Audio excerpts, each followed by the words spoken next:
Hallelujah, praise the lord. প্ৰভু যীশুৰ মধুৰ নামত আপোনালোক সকলোকে স্বাগতম জনালোঁ। আশা কৰোঁ আপোনালোক সকলোৱে ভালে আছে। প্ৰভু বিশ্বাসীসকল, ঈশ্বৰে আমাক সুন্দৰ দিন, সুন্দৰ বতৰবিলাক দি আছে, তাৰ কাৰণে ঈশ্বৰ ধন্যবাদ দিওঁ। আৰু সদায় দিন ঈশ্বৰৰ বাক্য পঢ়াৰ নিচিনাকৈ আহক আজিও এটা আমি ঈশ্বৰৰ বাক্য চাওঁ। আজি বাক্য আমি লৈছোঁ 1 কৰিন্থিয়া 13 অধ্যায়ৰ 8 পদ। সুন্দৰ ঈশ্বৰৰ বাক্য আমাৰ কাৰণে কৈছে, প্ৰেম কেতিয়াও লুপ্ত নহ'ব, কিন্তু ভাৱবাণী হ'লে তাৰ লুপ্ত হ'ব, পৰভাষা হ'লে সেইবোৰ গুচিব, জ্ঞান হ'লে সিও লুপ্ত হ'ব। Hallelujah, praise the lord. ঈশ্বৰৰ এই বাক্যৰ কাৰণে ঈশ্বৰক ধন্যবাদ দিওঁ। প্ৰভু বিশ্বাসীসকল, ইয়াতে যিটো প্ৰেমৰ উৎকৃষ্টতা বুলি ইয়াতে কৈ আছে, যিটো কৰিন্থিয়া মানুহবিলাকৰ কাৰণে ইয়াতে আমাৰ কাৰণে লিখা হৈছে। আজি কৰিন্থিয়াবিলাকৰ কাৰণে হওক বা যাৰে কাৰণে হওক, আজি আমাৰ কাৰণেও এই বাক্যটো হয়। হালেলুয়া। ইয়াতে 8 পদত কৈ আছে যে প্ৰেম কেতিয়াও লুপ্ত নহ'ব, কিন্তু ভাৱবাণী হ'লে তাৰ লুপ্ত হ'ব, পৰভাষা হ'লে সেইবোৰ গুচিব, জ্ঞান হ'লে সিও লুপ্ত হ'ব বুলি কৈ আছে বাক্যই। প্ৰেম কেতিয়াও লুপ্ত নহ'ব বুলি কৈ আছে। কিয়নো প্ৰেম এটা ঈশ্বৰৰ গুণ হয়। তেওঁ এটা চৰিত্ৰ হয়। প্ৰেম ঈশ্বৰৰ চৰিত্ৰ হয়, আৰু ঈশ্বৰে প্ৰেম হয়। হালেলুয়া। আৰু ঈশ্বৰ যিজন ব্যক্তিৰ লগত আছে তেওঁ প্ৰেম কৰিব জানিব, আৰু যিজন ব্যক্তি ঈশ্বৰৰ লগত আছে তেওঁ নিশ্চয় প্ৰেম কৰিব জানিব। Hallelujah, praise the lord. কিন্তু ভাৱবাণী তাৰ লুপ্ত হ'ব পাৰে, পৰভাষা গুচিব পাৰে, আৰু জ্ঞানো লুপ্ত হ'ব পাৰে, কিন্তু প্ৰেম কেতিয়াও লুপ্ত নহ'ব বুলি বাইবেলে কৈ আছে।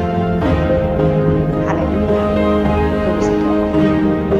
আমি যদি পৰভাষাও জানো, যদি ভাৱবাণীও কৈ থাকোঁ, যদি অকল জ্ঞানো আছে, বা আমি বাক্য ভালো ক'ব পাৰোঁ, যদি আমাৰ যদি প্ৰেম নাই,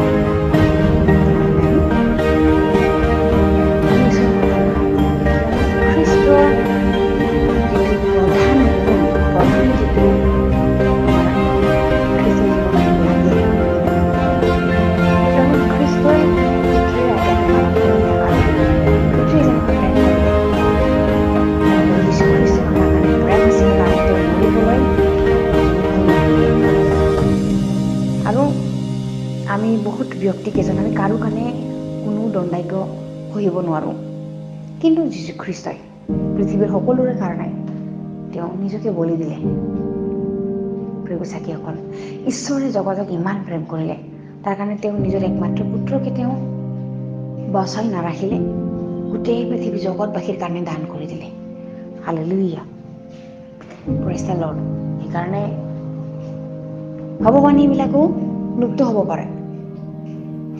যিটো ভাৱবাণী কৰাবিলাক, বৰবিলাক, ভাৱবাণী যিটো মানুহে কয় কি হ'ব, হ'ব লগা কি আছে, এই সকলোবিলাক, আৰু যিটো পৰভাষা, অন্য ভাষা, যিটো স্বৰ্গীয় ভাষা আমি কওঁ, সেইটো লুপ্ত হ'ব পাৰে, আৰু জ্ঞানবিলাকো নাইকিয়া হ'ব পাৰে,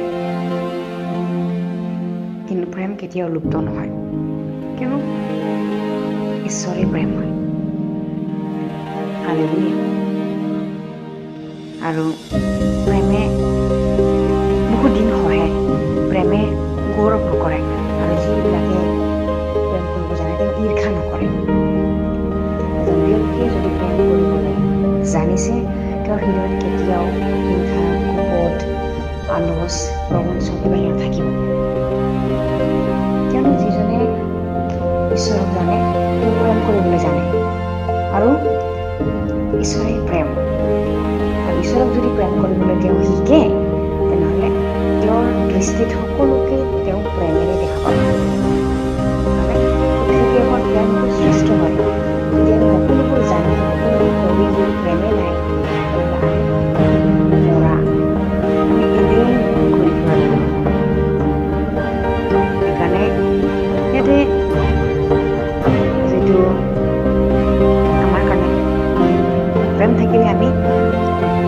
সহিব পাৰোঁ আৰু প্ৰেমে আমাক সকলোকে আশা সহ্য কৰে যদি আমি প্ৰেম কৰোঁ ঈশ্বৰক তেনেহ'লে তেওঁ যেতিয়া প্ৰেম কৰিবলৈ আমাক শিকাইছে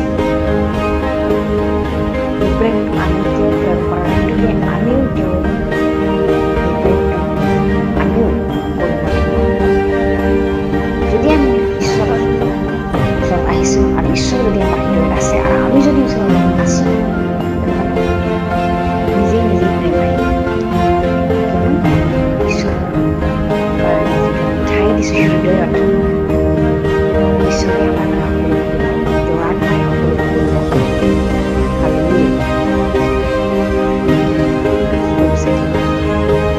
ভাও-বাণীবিলাকো লুপ্ত হ'ব কিয়নো এই সকলোবিলাক প্ৰেম থাকিলেহে থাকিব বা জ্ঞানবিলাকো প্ৰেম থাকিলে ইমানখিনি জানি যদি প্ৰেমেই নাই